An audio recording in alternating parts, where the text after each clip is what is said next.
Welcome to today's Corporate Venturing Insider series. Today is going to be very special. We have Ana from IBM Ventures. Ana, welcome. Thank you. I'm happy to be here.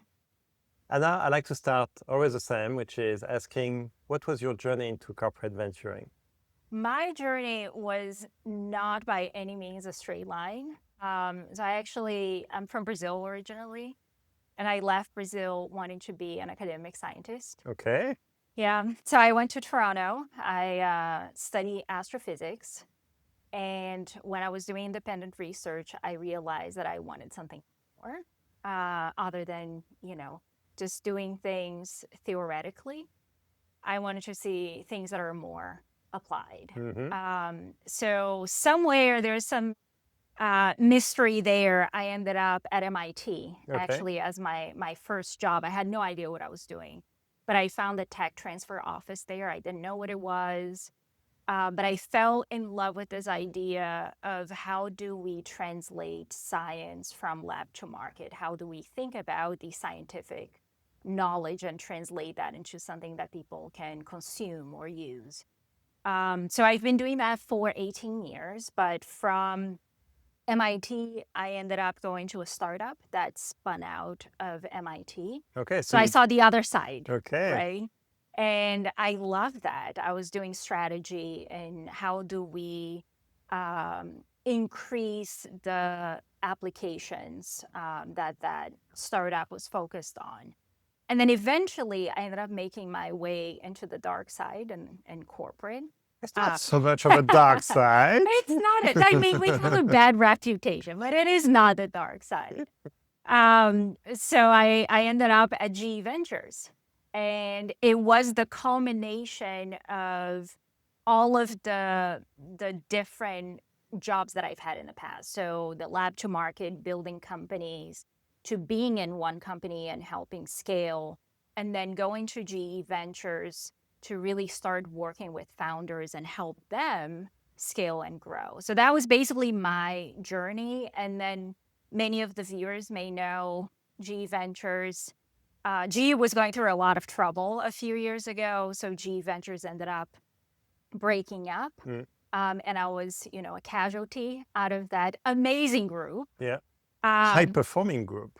Super high performing group, but I learned a lot. I was there for 3 years, and that was really gave me the foundation of not only venture capital, but corporate venture capital and how to work with the mothership. So I ended up at IBM, and it wasn't until last year that I actually made my way back into corporate VC and into IBM Ventures. Okay. I think I want to ask about tech transfer. With everything you've learned since, Yes. is there anything you wish you had known about tech transfer? Because sometimes it feels like art and science. What it is that you wish you knew now that you've gone through this journey? I think the big thing that I wish I knew there, and I was too junior, right? Like I didn't know anything about the market, and I was just fascinated with the science and trying to find a solution for a problem. What I wish I knew back then was, why don't we start with the problem? Yeah. So a lot of challenges that tech transfer professionals encounter is you have a solution, and some academic researchers are actually really, really good at understanding real world applications, and they'll start with a problem. Yeah. Like Bob Langer, for example, one of the most prolific academic entrepreneurs from MIT, that's how he starts. He looks at the problem and then he goes back to his lab and develops solutions. And we've seen, Moderna as one of the big examples. Very effective methodology. Exactly. Yep. So back then, I wish I had a better grasp and understanding, because we spend a huge amount of time trying to find the problem that fit with that solution.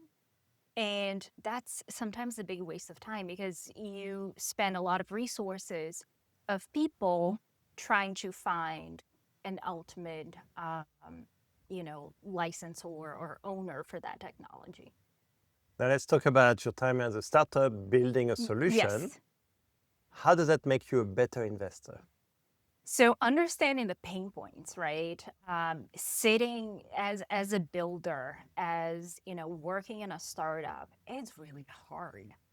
Not only you are you have to wear many hats because you have very limited resources. Your funding needs to go very far.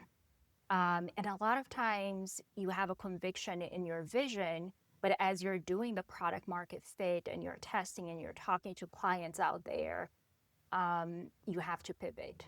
Mm. So understanding what founders need to go through in order to get there, it's really important because you understand the pain points, right? So as an investor, I think having that experience both from the academic side and how do you create something from lab to market, all the way to sitting on the other side of the table.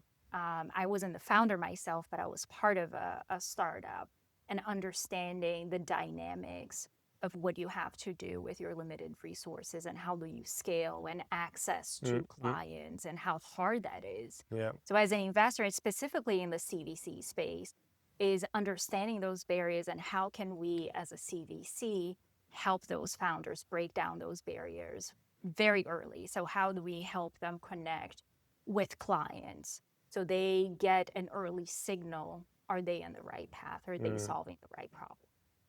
I love it. I think there's a golden nugget. Clearly, part of it is empathy, but part of it is you're a corporate VC with some superpowers. How do you make sure this is helpful for your portfolio company? Yes. But before I move to that, I'm still going chronologically. And GE Ventures for me was also quite impactful because I started TDK Ventures in 2019. We were at GCVI Monterey. I was here in January. I think this is when everything was happening. And it showed to me, as I was getting started, even one of the best corporate VCs, highly visible, highly performing, could still be dismantled. And so can you speak to what you think you're comfortable with? Yes. Sharing about how this happened, and is there anything that you've learned that you're applying today at IBM Ventures that comes from this moment? Yeah. I think it was, and looking at it, it's funny because looking at GE and IBM, there's a lot of commonality, right? I mean, these are 100+ years, companies, like platform sort of companies. My experience at GE, one, I still speak very fondly of GE Ventures. It was phenomenal. The group was amazing. The work that we were doing, led by Sue Siegel, in connecting with the businesses and bringing the insights and getting us to the table, is really something that I've learned. And, Emily Fontaine, who leads IBM Ventures, it's also very focused on is the connectivity with the mothership at the highest level. And how do we bring value to the company, not only from a financial return perspective, but there's more to it. Yeah.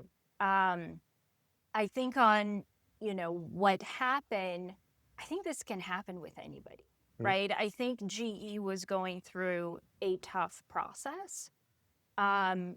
For me, it was my first corporate experience. So not only was I learning about corporate venture, I was also learning about how a corporate operates. Yeah. Yeah. And it was a tough portfolio because if you look at GE, focusing on, we had healthcare, aviation, and power. Yeah.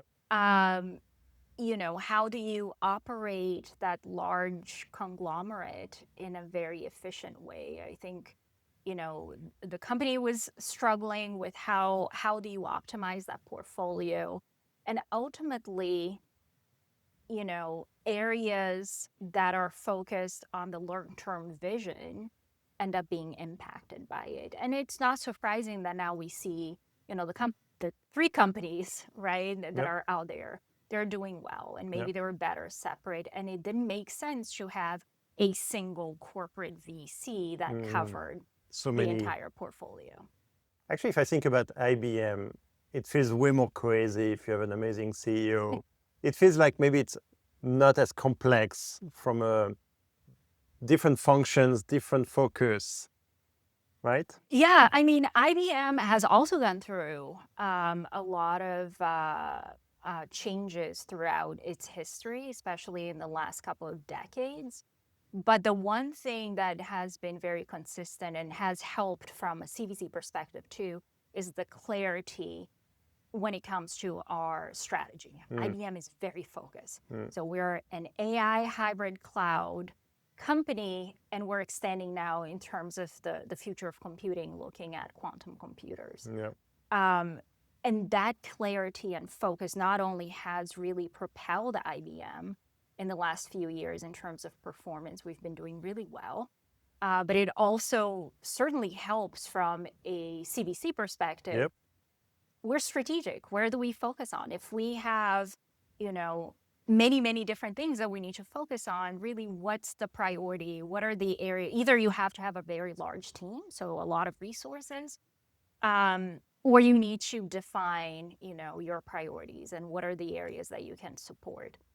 With this very strategic focus in AI, hybrid cloud, and quantum computing, it makes our job as investors a little bit easier. No. I can see how that clarity, being very cogent about it, helps you to know where to invest, where to learn, how to bring back the learnings. But I want to now go into you joining IBM. Yes. So you didn't join the CVC first. Correct. What was your role at IBM before you joined the CVC, and how did you get into the CVC? Yeah, so it was actually a 3-step journey Okay. at IBM. So when I was leaving GE Ventures, I was really sad to leave that team, to leave that role, and I was trying to find something very similar. And I live in Boston, and I come from the hard tech side of the house. So in Boston particularly is a little harder because there's a lot of pharma, biotech, and I didn't want to move.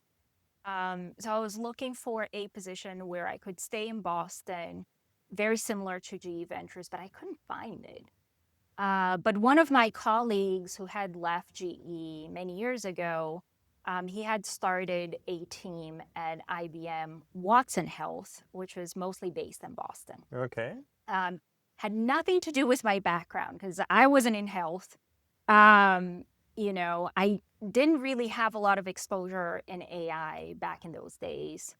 And it wasn't a venture. It was really to do partnership strategy. So how Watson Health develops a partnership strategy to scale and grow. And an ecosystem, I guess. An ecosystem. And so it was completely outside of my comfort zone. But I thought, working with somebody that I really enjoy working with, I think, and stay in Boston, and I'm learning. So I'm pushing my boundaries on, learning new skills. So that's why I took the job. So I was there for about a year, and my colleague left. So I was like, okay, so I'm doing this job. I'm, enjoying the learning, but I really miss working with early stage technologies, early stage ideas. So there is this opportunity for me to join IBM Research. So not many people, well, I don't know if people know, but IBM Research is still one of the very large research organizations that focuses on fundamental technology development. And we focus on what's next in computing. And this position was to work with, the next big thing for IBM and helping think about lab to market strategy. And if things are not strategic, so, we start investing in research really early on, and some of those projects end up being not strategic to IBM. And if they're not, if they don't fall under that bucket, we need to figure out what to do with it. And that's one of the things that I love doing, is finding, what do you do with these early stage things? So my team there was responsible for finding a path to commercialize those technologies, either through joint ventures, spinning out these ideas into new companies, or just divesting the team, the technology into somebody else who wanted to take that. So I was there for about 6 to 7 years. And last year, because we were doing a lot of work, especially on the strategy side and on the deal side, that were very complementary to our corp development. So under CHQ, my team actually merged with corporate development. Okay. So that's how I actually ended up under venture. So I found my way back, Organically. organically, Okay. yes, into that team. Now let's talk about IBM Ventures a little bit, which is how big is it, what the portfolio looks like, what the strategic remit is. So as I mentioned, we're the strategic investment arm for IBM, looking for amazing, visionary founders working at the intersection of enterprise AI. And when I talk about AI, that's very, very broad. So we're looking at the entire stack. So anywhere from the hardware infrastructure to the middle layer, the picks and shovels that make AI work, to the applications. And we also look at quantum computing. In quantum, we're much more narrow. We're really looking at the software layer. So whether it is things like error mitigation, we've made an investment in a company in that space, but we're really, really excited about the companies that are building on top of our quantum systems. They are building real world applications. So that's about our investment thesis. In terms of how big we are, we're a balance sheet fund. So we have announced $500 million that we invest in AI and quantum. We have about, I'd say, close to 30 active portfolio companies. But our biggest differentiation, which I think the best CVCs out there are really spending a lot of time, and you've talked about it too, is how do we support our founders and our portfolio companies, and how do we help them scale and grow? So we call it the Capital Plus model. We all know as CVCs that we can be bottlenecks because we're the corporates, we're slow. From an IBM Ventures perspective, we try to break down the barriers and actually be fast and work with our founders in their timelines, because we understand the world's moving very fast, especially in AI. Yeah. So how do we break down those barriers? How do we connect those companies with the IBM machinery to help those companies scale and grow through, joint go-to-market activities, OEMing, and really helping them connect with whether IBM as a client or a partner, or with IBM's clients. I was smiling because you call it Capital Plus. Yes. When I started TDK Ventures, we called it Capital Plus Plus. Oh, I love that. That's why. But for me, it's essential, because that's how you can build what we call equal win between the portfolio companies and the mothership. How do you think about that superpower that IBM can bring to the portfolio companies, to the entrepreneurs? And how do you message that superpower to them? So, I mean, I like to say we are the, 180-year-old startup. That's a good phrase, right? Yes, so we've had to reinvent ourselves many, many times. That is true. So I think one thing that, we understand how the world evolves and how one needs to adapt, right, to the new reality. So I think just that understanding of how do we operate in an ever-changing world, I think that connects us a lot with the founders, and we can share with them some of the learnings along the way as well. I think the most important part outside of the capital is really its access to clients. Ultimately, that's what founders are looking for. So non-dilutive financing. Well, that as well, yes. But absolutely, it's the validation that they're on the right path and they're working on the right problem, they have the right solution. It's access to revenue. Yep. So if we can open up the doors and really help them with that is the superpower Mm. of a corporate Yep. VC. And our team, very similar.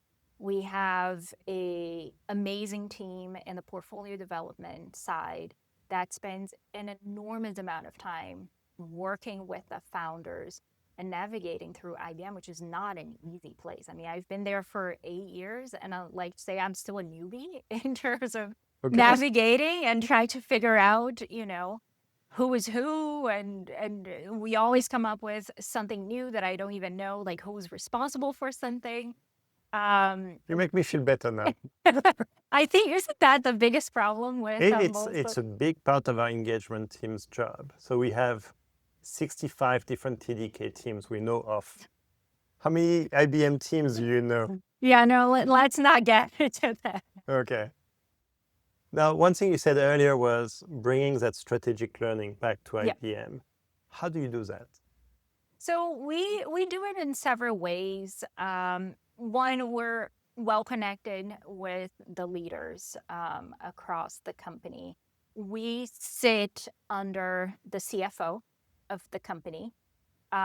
So sharing the knowledge, whether it is through, meetings with the leadership and just informally, talking to them about what we're seeing in the market, or, writing some memos, putting together our thoughts on specific topics that we see out there. And I think one of the biggest value proposition from a CVC to the mothership is being that antenna out there and understanding where the world is going, and bringing that outside in view. And not only being directed in terms of here are the areas that we're interested in, and we'll support them if Yep. one of the businesses is interested in learning more about what's going on in you name it. We can go down the path or doing a deep dive and understanding what are the top startups that are working in the space, what's happening in the market, and bring that knowledge back in. But it's being proactive about looking at some themes that we see as potential disruptive Yep. in the next 2, 5, even 10 years. We're talking about quantum computers. So how do we see that? What's happening in the market? And then bringing that knowledge again through, memos. We like to write short-ish memos. What is shortish? A couple of pages. I'd say 2 Okay. to 5 pages. So Okay. it's not overwhelming. And if they want to have more deep dives, we can go into that. But it's really how do we distill information into a way that a leader of a business typically only has the attention span of maybe 5 minutes, Yep. can read through it and identify, is this something that I want to learn more? Is this something that, okay, I'll put in the back pocket, or okay, learn, good, let's move on to the next thing. We also have monthly newsletters that we send across the businesses and the leaders. And usually that one is very, very condensed. Okay. So those ones are, what are we seeing? Quick snippets of what we see in the market. And we have a very short little, paragraph about what's happening. And if you want to learn more, let's schedule a call. Like, let's talk more It's about a call it. for action in a way. It's a call for action, exactly. We want them to be engaged. And then the third way that we do it, so we do in different sizes. It's really big reports. Okay. So those we usually do twice a year. And we have an AI specific report, and then we have a quantum specific report. And we're looking at the market landscape, what's happening from an investment perspective, where's money flowing, what are the top startups, what deals look like. And then we have deep dives in certain topics. So usually in AI, we try to stick to 10 max, because it can go anywhere, but looking at the stack, what's happening from a hardware perspective, Yep. the infrastructure, and then the applications were the top things that we have seen in the past 6 years. Yeah. I'm sorry, 6 months. And then at the end of the year, we do, a review of what happened did one for 2025. So we'll do one at the end of 2026. So what happened this year and what can you anticipate looking at 2027? And you do retrospective where you look at what it is that you predicted and how it moved? That is a good one. We have not, but I think we should. I Okay. think that is something we started very recently doing more of this type of engagement. Yeah. So it has been mostly, okay, here's what we see, Yeah. but I think we're at a point that we need to start looking back and, okay, what do we get right? Yeah. What are the Yeah. areas, that we may want to further investigate, or the areas that we got wrong? I nearly feel like, so this is where we're also maturing as a CVC, we're trying to become more opinionated. Mm-hmm. But with more opinionated, of course, you have to then do the reflection of what it is you got right Yes. and wrong. So if I think about your memos, your newsletter, this big deep dive, what's the kind of efforts share you have between them? And I'm thinking about the audience who are thinking about, oh, this could be all good, but how do we distribute efforts between them? So we have a small team that is dedicated in doing the strategic work. So there's a lot of signals. So as if you look at the portfolio, so if we look at our team, so maybe I'll start there. So we have the investment team, we have the portfolio development team, and we have, like, say, the operations, strategy, and strategic partnerships. Okay. And they all need to be interconnected. We all need to, exchange information, and we do that. We have Friday meetings, which is dedicated to sharing. Like, what have we seen? What do we talk about? Like, what have we learned? And we sit down, and this is driven by the operation strategy in collecting all those views. Okay.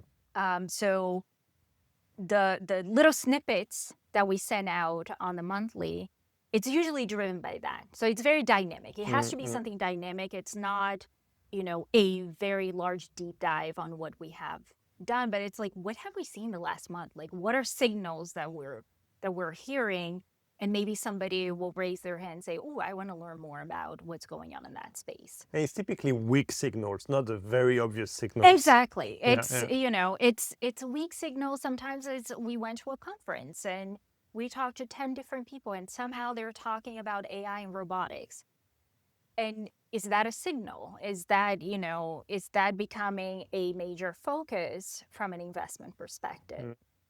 So we may just do a very quick research and what else can we learn? And then the snippet will be, we were at conference X, Y, and Z, and a lot of investors were talking about, this space. And we've learned that in the last couple of months, and we'll go to PitchBook, and X, $1 billion has been invested in that space. So it's a quick one for us to either get attention from somebody and say we're interested, or even for ourselves to say, wait, maybe this is an interesting topic for the next dive. Okay. Now, if we talk about investment, clearly you talked about bad reputation of corporate VC and the dark side. Part of it is sometimes we're not very clear with the entrepreneurs. We can be slow to make decisions. Can you speak to what IBM Ventures does well with the entrepreneurs? So you have to ask the entrepreneurs, but here's what I've learned. I like this answer. I really like this answer. I love it. Yes, I mean, I can speak to how I see ourselves and my view of how I think we do well, but definitely ask our founders. No, very good answer. But I think one of the things we do try to be at least fast in our response, whether we're interested or not interested or not now. Once we receive, we meet with a company or we get an inbound, we really try to be very fast in getting a response back. Because you don't want to leave the founder there hanging and trying to figure out, do you want to date me or not? Yep. And it's a bit of heavy lifting because from an investment perspective, internally, we have our own thesis. So sometimes we're proactive and we're hunting. Sometimes, things are coming in and we're not lead investors. So a lot of times we're also hoping that our fellow co-investors will bring us in. And sometimes they'll bring us into a very interesting deal that we weren't necessarily paying attention to that particular space. So we need to very quickly understand, is this something that makes sense strategically for us? So being well connected with our leaders across IBM to understand, areas of potential strategic fit with the startups that we're looking to invest has been one of the things that has been a differentiation for IBM Ventures. Because again, we want to have those connections. So when an opportunity to invest comes in, we can very quickly assess within the IBM Ventures team, but as well as we like to talk to our internal stakeholders and experts to have a better understanding. Is there a path for IBM to be working with that company? Because ultimately it is the capital plus or capital plus plus model. If we don't see a path, and it doesn't have to be next month, but if we don't see a path of strategic fit, we don't want to be spinning the wheels with that founder. So I think that. Yeah, I think that's a good way to think about it is if you don't see a fit at some point in the future, you're going to disappoint the entrepreneur at some point. Yes. Yeah. Yeah. I want to talk about the team now because you mentioned 3 teams, the investment team, the portfolio, and the operations. I think the investment team is fairly clear. Yes. But can you speak about the other 2 teams, what they do and what makes them special? So the portfolio development team, in nature, they are our concierge for our founders, but even more than that, it's not just helping them navigate IBM, it's really trying to unlock opportunities. So they know IBM really well. They're really well connected with the stakeholders. They have an internal network and an external network. And they spend a lot of times also bringing our portfolio companies into events, whether they are IBM-led events, and we bring them and we put them on stage, or with other partners. So the portfolio team was at the Montgomery Summit a couple of weeks ago, maybe last week, 2 weeks ago. And we host this big breakfast. We bring the portfolio companies, we put them on stage. So the idea is not only using the IBM machinery, but also our partnerships and the access that we have to the full platform. The full platform. So that's their focus. The operation strategy side, it's a lot that falls under that bucket. So one, it's really on the logistics and like how are we creating, reports on how we're doing as IBM Ventures team, reporting to our leadership, is making sure that things are running operationally well. But it's beyond that. It is the insights. So it's creating the reports, is making sure that we're well plugged in with the ecosystem and what's going on, distilling that information, bringing it back to IBM leaders. It's connecting with the IBM leaders. So we have monthly meetings with a group of IBM leaders to understand what's going on in their world, what do they care about, to share things that we know. And we also support strategic initiatives. So for example, last year we launched a partnership with the University of Chicago on quantum computing. The idea there we see, and this is one way to support the founders, but also how do we support our businesses. We see this huge opportunity now to help foster an ecosystem of startups, again, building applications on top of quantum computers. But we also see, due to the maturity of the technology, there are not a whole lot of companies out there yet. We've done a mapping last year, and this was part You of probably know all the startups in the space, right? No, exactly. They're very new. And a lot of these, and this brings me back to like how I started in my career, a lot of these startups are actually academic spinouts because that's where the research is happening. But they're still early, technical founder led. So they still but they still need a little bit of more development from a business perspective. So we partnered with the University of Chicago to launch this accelerator focused on companies that are developing applications in quantum. So how do we, provide all the resources they need in order to scale and grow there? So that falls under that team too. So there's a lot happening on the operation strategy and strategic initiatives. It's interesting because if I think about quantum computing or quantum, very sensing and all of that, a lot comes from academics. There's a huge amount of tech transfer potential. Yes. This is your background. Yes. How much of that helps you to guide these emerging firms? How do you guide them? How do you give them advice? So a lot in terms of the programs that we put together. With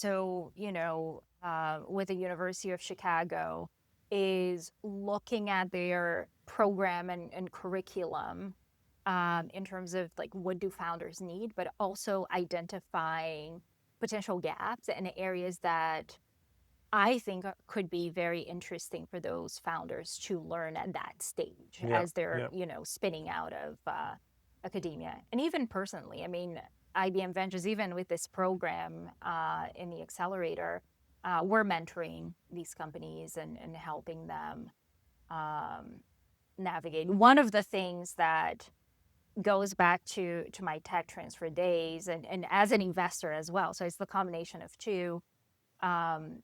Again, due to the maturity of the technology, some of these companies are looking at many, many problems at once. So what can, a quantum computer do in chemistry? But if you unfold chemistry, they're looking in potential pharma applications or materials. And, both as an investor and looking at, in tech transfer, sometimes advising them, understand that you're still in the exploratory phase, but sometimes like focus is important, right? Because that's how you can actually scale and grow. If you're spending your very limited resources and trying to solve 5 problems at once, you may not solve any of them. Yeah. Now, I think you mentioned you report to the CFO as a CVC unit. At the same time, you say you're very strategic. Yes. Can you reconcile the two for me? Yeah, so actually the line goes, we have a senior VP who owns corp dev, so M&A, ventures, investor relations, corporate strategy, and acquisition integrations. So this SVP reports into the CFO. I see. So naturally, we're not doing corporate strategy. We have a team who does corporate strategy. Yeah. But how do we bring the venture perspective of what we're seeing into helping fuse that into how the corporation is looking at its own strategy? So we're not developing a strategy for the company. Yeah. We're feeding in information that hopefully can help them develop a strategy. I like the way you've described it, fuse it, like the inputs goes into the strategy building, which in a way is a strong mission for an exploration mission of a CVC, which is where to go and where not to go.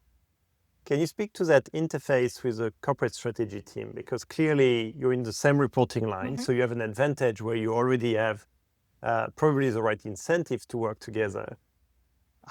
What would be the best practices you would share with the audience about how to engage with the corporate strategy team as a CVC? Very similar to how we're engaging with the businesses, because at IBM, there's also, there's different levels of strategy. We're looking at within even the businesses, they have their own product strategy. So that's even, lower down in the stack, if you will, of strategy. And then you get all the way up to the corporate strategy level. So best practices is really interconnectivity. It's speaking to each other, it's sharing work that we're doing. Sometimes, from the corporate strategy side, they may be working on projects that they cannot share back with us because there may be some sensitivity or confidentiality. But as much as we can to stay connected and share, ideas or areas that we're seeing that are interesting to IBM, that's certainly, to me, it's best practice. It's just knowing people and talking to people. So similar to what we do on the business side with connecting with them on a monthly basis, we try to do the same across some of the other teams too. And even on the M&A side, we may have interesting M&A, Of course. opportunities for our team. So staying connected with them and passing on opportunities to them, it's also something that, sitting under the CFO and then our SVP who oversees these different groups is very advantageous. It feels very much white glove, high touch. Mm-hmm. IBM is a global company, multiple time zones. You have this monthly with leaders, but are you having it one time zones or do you do it multiple times and different teams? How does it work logistically? Logistically, we're connecting with the decision makers.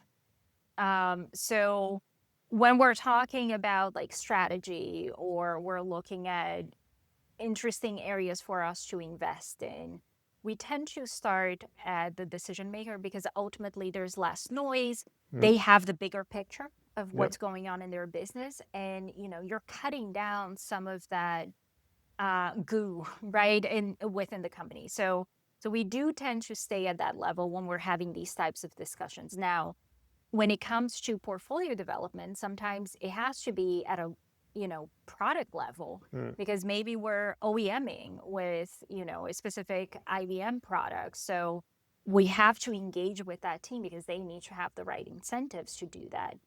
But then at the same time, having the connections at the top to help unstuck, things that get stuck in the system or help provide the right incentives for us to do that. It's also important. So it is white glove. It's very relationship intensive, but I think that's part of the nature Yep. of any CVC or VC for that matter, right? It's about relationships and how do you keep up with folks and connecting as much as we can. Any best practice in terms of improving the effectiveness of giving the signal to these decision makers? It's hard in the sense that we're operating in different timelines. Yes. And I think anytime that is true, how do you capture their attention, right? If they're focused on, am I going to close my quarter? Am I going to hit my, my targets versus I'm talking about something that may disrupt their business or maybe enhance their business maybe 5 years from now. It's a hard, Yep. it's a That's what I'm asking. yes. How do you prioritize? But luckily, we do have some great leaders at IBM who are visionaries and they are thinking about how do we, IBM has been doing great. Like, how do we even keep pushing that boundary to like accelerate that growth? And they see, how do we infuse innovation, not only from within, but from the outside as a way to help accelerate that growth. So, in that sense, and I think this is why sometimes having that connection to the top and the decision makers can help that because, yes, they're focused on their business performance, but hopefully they're focused on the growth of their business and not just, am I delivering on a quarterly basis and lower down, if you look at the sales org or, on the product side, they may be more focused on the quarterly. So elevating your discussion to somebody who has that, longevity of the business or a perspective of where we're going, it helps unlock some of that challenge that we have in terms of that duality.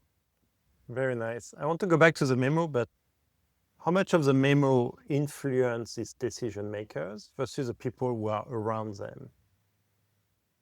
All the memos that we send, that's hard to tell. It's still, the memos are relatively new. So we officially started to sharing more, I'd say about a year ago. Okay. So we're still looking at I'm asking because we are yes. starting the same. So Okay, good. And maybe you can share with me, and we'll share some of the findings. But I think right now, even trickling down in the organization, like I was surprised to learn how people are really. I mean, with AI, again, it's moving so fast yes, that I feel like everybody like in the organization is thinking about not only the today, but what's going to be the impact yep, in my business and my product line. So in that sense, it has been interesting. It has been positive in yep. terms of here's what we're seeing. What are you seeing? And we've been having very engaging conversations. So I'll have to come back to you and let in terms of KPIs, what it's actually, providing. But at least from an engagement perspective, I think we have been positively surprised with the engagement level. I think part of it, I'm guessing, is it's more timely to the information you receive and you can send it. And it's short enough that people do read them, Yes. right? And so we are trying a one-pager strategic communique. We are trying this last week was the first. We did two, one because of GTC, one because of OFC. And we got really good feedback. But with Michelle on the same panel this morning, she talked about startups now can move from 0 to 100 million ARR in 12 months. If you wait 12 months to write a beautiful briefing, Yes. you didn't help your mothership. So, no, I'm very interested about this deep dives, which are every 6 months or every year, which is very big, Yeah. but not timely by sense. And then you have these memo, which are much more targeted as well. Dynamic. Yeah. Yeah, and I think the reports when we send them, it's it's a little bit more on the retrospective. What has happened, right? In the last 6 months. Yeah. And again, in AI, things are moving so fast that something that we said that happened 6 months ago may either be, something that it's like the so what, like we all know Obvious. this, it's Yeah, yeah. obvious.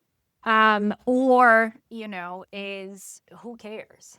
Because now we've moved past that.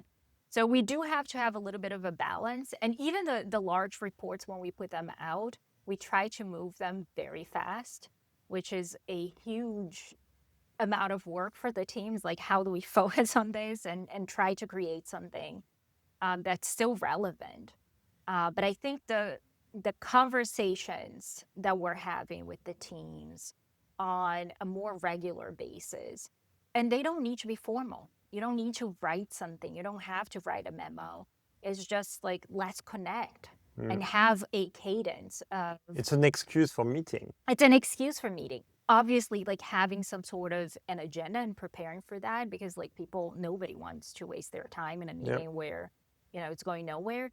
But having a space where, okay, we know we're going to meet with this specific, business. What have we learned in that space? And what are the things that we want to talk to them, and have that avenue for them to share back with us too? Because most of them are out there talking to clients, and we can get signals from the clients too, because they're out there. They're the ones with a problem.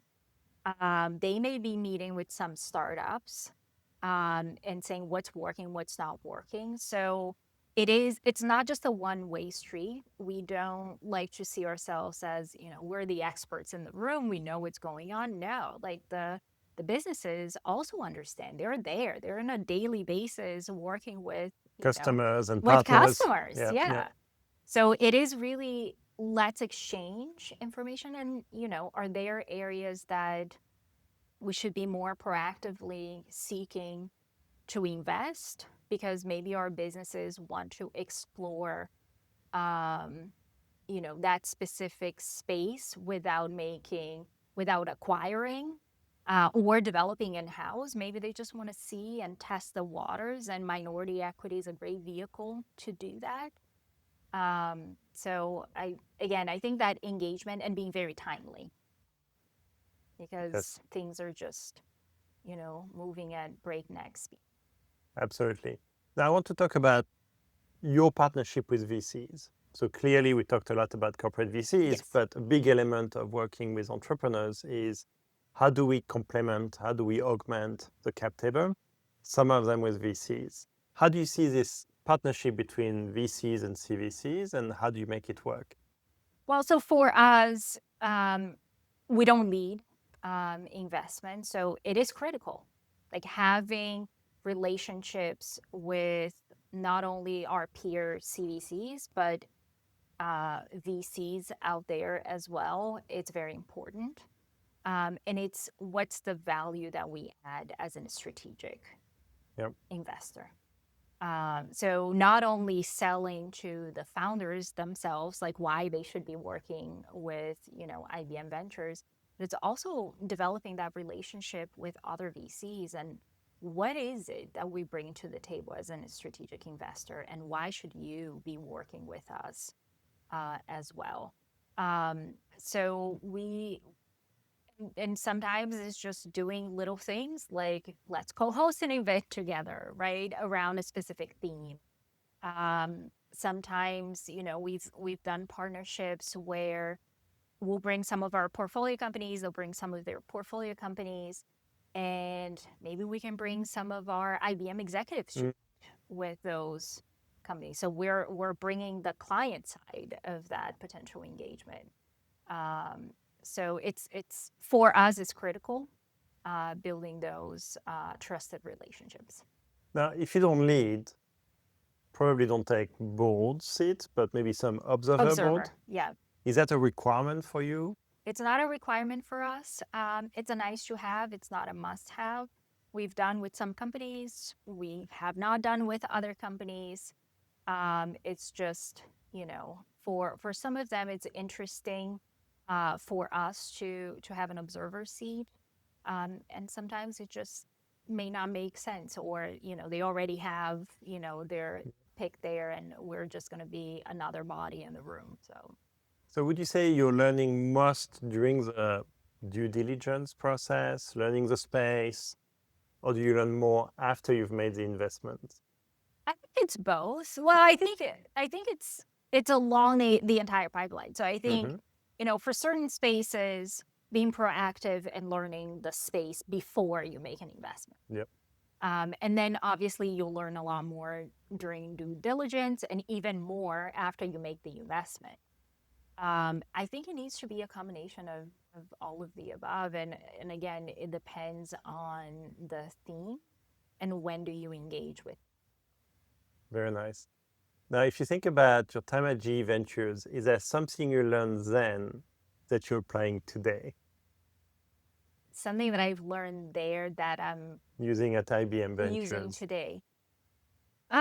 Probably a lot of things. I think more specifically, and it is, I think something that Sue Siegel did extremely well was that interconnectivity, especially with key stakeholders, and being in the room. I think that is something that I've learned really well, Yeah, especially I as a can tell. CVC. Yes. As a CVC, especially if you're a strategic investor, right? Like understanding your business, understanding your stakeholders, it's not that that needs to drive your investment decisions, but it needs to be complementary. Um, and having the buy-in is very important, at least in my opinion. And I think I've learned that, from my G Ventures days, and now at IBM, I do spend a lot of time, not only me but the team, and of course, Emily as our leader spends a lot of time at building those relationships, and how can we support our businesses and obviously not forgetting our founders. I'm now focused on the mothership now. Very nice. Now, my last question to you is, what's next for IBM Ventures? You're already investing in the frontier technology, but how do you see IBM Ventures, the next step? I think you're just going to see us continue to grow. This new journey of IBM Ventures, we're much stronger internally. I think we're seen as a very important muscle for IBM Ventures in the community.